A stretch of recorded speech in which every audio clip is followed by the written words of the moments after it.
के आगे मैथ गुरु लगाते थे। आप अपना जन्मदिन भी 5 सितंबर को सेलिब्रेट किया कीजिए, तो उसी दिन जो भी अमाउंट वैकेंसी है, हाँ सर आप आइए। मैं यहाँ 3 या 4 ट्यूशन सेंटरों में गया, बट पता नहीं उन्होंने मेरा डेमो ही नहीं दिलाया कहीं। मैं सिर्फ उनसे एक ही बात कहता था, मेरा एक बार आप डेमो दिलाइए, सेलेक्ट करना नहीं करना आपके हाथ में। इन सर से मुलाकात हुई, उससे पहले मैंने नाम तो क्या कभी इसके ही नहीं देखी थी सर की, कौन सुरेश सर हैं, कौन इधर रामधन सर हैं। इनके साथ काम करके बड़ा अच्छा लगा।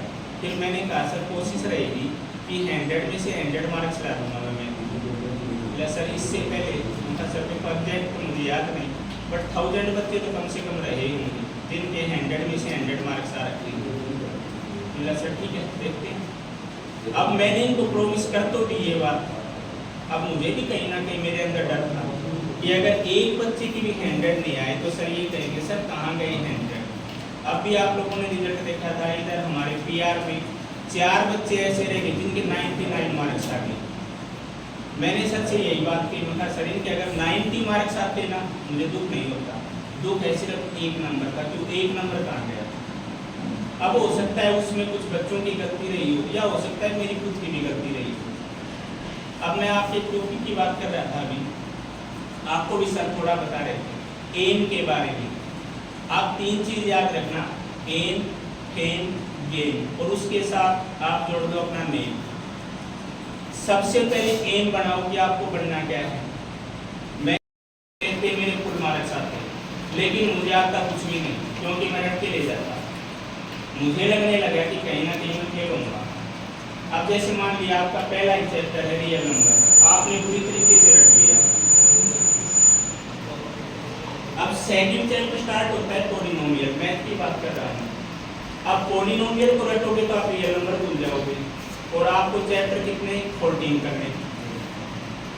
मैं उदास, जबरदस्त उदास, घर आऊँ किसी से कुछ नहीं बोलूँ, क्योंकि मुझे लग रहा है कि मैं फेल होना हूँ पक्का। आप मजाक मानोगे, पहले 6 महीने तो मैं केमिस्ट्री पढ़ता था, क्योंकि मुझे आता ही नहीं था कुछ। वो सर रिएक्शन कराते पूरी तरीके से मैं रटता। पापा जी बोले बेटे क्या बात, उदास कैसे रहता है, उनका साइकिल लेके आओ। अब वो साइकिल तो मेरे लिए आए, साइकिल से साइंस थोड़ी समझ में आए। मैं थोड़ी सी हिम्मत करके प्रिंसिपल सर के पास चला गया। मैं कहा सर मैं साइंस छोड़ रहा हूँ। बोला बेटे आप तो मैं कहा नहीं सर मुझे कुछ नहीं आता, मैं रख के लेके जाता हूँ। तो बोला तो प्रॉब्लम कहाँ है। मैं कहा सर मैं हिंदी मीडियम, अगर टीचर थोड़ा सा मुझे 1 मंथ बाद आप आर्ट में जाओ तो आपके ऊपर ताने मारेंगे। वो ले रहा था ना साइंस, आ गया ना आर्ट में। सबसे बड़ा डर मुझे ये। दूसरा मेरे माँ बाप की इज्जत, उन्होंने मेरे पे इतना भरोसा करके मुझे साइंस दिलाई। तो कहो तो ना डर के आगे जीत है। मैं वहाँ डरा रहा, भगवान की दया से आज अच्छा खासा कमा भी लेता हूँ, अच्छा खासा मैथ भी पढ़ा लेता हूँ, बाकी आप लोग सब जानते हो। तो सबसे पहले तो आपका होना चाहिए एम। जैसे मेरे मम्मी पापा ने चुना होगा शायद मेरे लिए इसको साइंस लेनी, फिर खेल लो आप गेम। गेम का मतलब ये नहीं कि फोन में वो गेम बता रहे थे, जीपीटी क्या गेम बता रहे थे, यहाँ बात हो गई थी वो पबजी, वो पीछे 1-2 गेम बता रहे थे। आप बुक के साथ गेम खेलो, आपको फेम मिलेगा। जिस दिन आपको फेम मिलेगा उस दिन आपके माँ बाप का नाम रोशन होगा। देखो एक तो ये कहें कि ये जा रहा है अभी विशेष के पापा का मान लिया कोई भी नाम हो XYZ कि वो जा रहे हैं, और एक ये कहें देखो कि ये विशेष के पापा जा रहे हैं, एक के साथ 2 का नाम रोशन हो रहा है। तो काम ऐसा करो कि खुद की वजह से दूसरों को इतनी खुशी महसूस हो। जैसे नंबर विशेष के आए, आपको मैं बता नहीं सकता कि मैं उस दिन कितना खुश हुआ था। मैं मेरी लाइफ में 2 ही दिन खुश हुआ। एक तो जिस दिन पहले बच्चे के 100 के 100 नंबर आए थे, और एक मेरी गुड़िया पैदा हुई। मेरी गुड़िया का नाम है पल्लवी, एक लड़का है मेरा, उसका नाम है लक्की। दोनों ही मैथ के कीड़े हैं, कभी भी मुझे पढ़ते नहीं दिखते हो। मैंने आज तक उनको कभी पढ़ाया है, हमेशा टॉप करते हैं। एक ही बात कहते हैं हम टेंशन फ्री रहो हम कर लेंगे। उनकी एक टैगलाइन है यस आई कैन डू। ये बात आप लोगों में भी होनी चाहिए।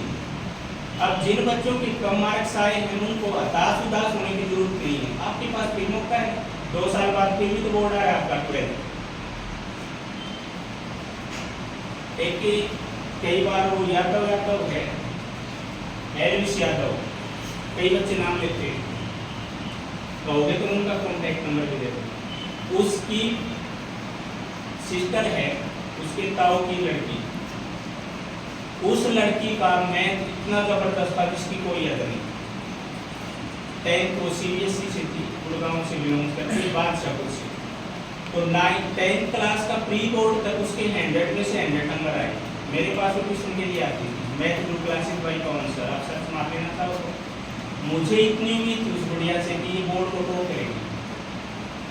पेपर देने गई, क्वेश्चन नंबर 21, जैसे CBSE का तो पैटर्न होता है 1 to 20 रहते हैं, वहाँ टिक दी करेक्ट वाले 21 से आता है 20 सेक्शन 2 मार्क्स का। वही एक 2 नंबर का ऐसा क्वेश्चन था जो उस गुड़िया को नहीं आता। उसके माइंड में सिर्फ एक ही बात घूम रही, अगर मेरे 2 नंबर कटे तो कौन सर क्या कहती। उसकी वजह से उसने पूरा पेपर खराब कर दिया। पेपर दे के आई, मैंने पूछा बेटा पेपर कैसा हुआ?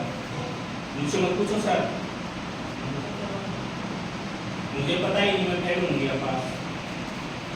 मैंने उसको पूछा ना बात क्या, रोने लगी। मैंने बेटी बात क्या, अभी बात तो बताओ।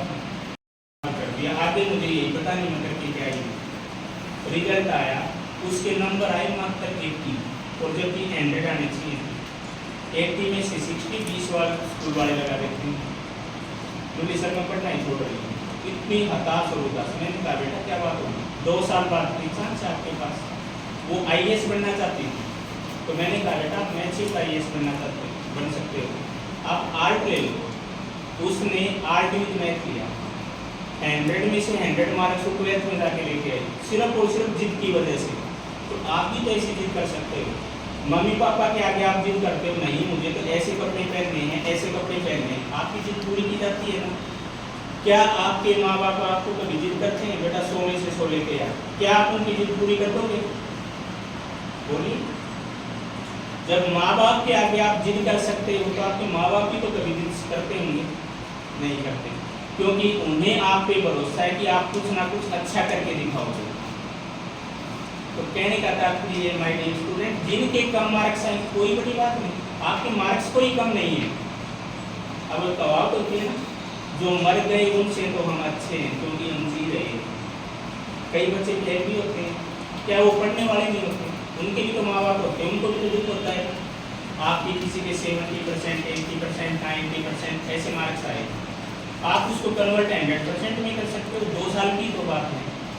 दूसरी बात, जो भी आप सब्जेक्ट ले, जो भी स्ट्रीम ले, भाई आर्ट में जा रहे हो, कॉमर्स में जा रहे हो, साइंस में जा रहे हो, आप कोई भी कर सकते हो, लेकिन उसमें आपका इंटरेस्ट होना बहुत जरूरी है। खाना अच्छा हो, आपको भूख ही नहीं हो, खाना अच्छा नहीं लगेगा आपको। एक आपको भूख जबरदस्त लगी है, खाना अच्छा नहीं है, आपको उसमें भी टेस्ट आएगा।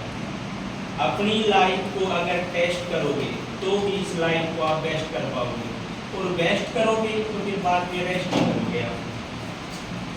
जिस भी स्ट्रीम में जाओ बस एक ही बात सोच लो, हाँ हमें करना है। आप खुद के लिए नहीं, आपके माँ बाप के लिए। पता है जिस बच्चे के अच्छे मार्क्स आते हैं उसके माँ बाप को कितनी खुशी होती है।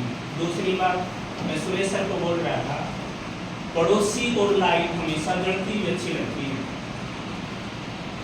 आपके कब नंबर आएंगे, सारे पेरेंट्स पूछने आएंगे बच्चे का क्या रिजल्ट रहा है, और आपके आगे 100 में से 100 एक ही बात मिलेगी, सब के आते हैं। अरे लाके तो दिखाओ, सुना ही तो है कि 100 में से 100 आते हैं, लेके तो आओ एक बार। देखो मेरे सारे स्टूडेंट यहाँ फेवरेट थे,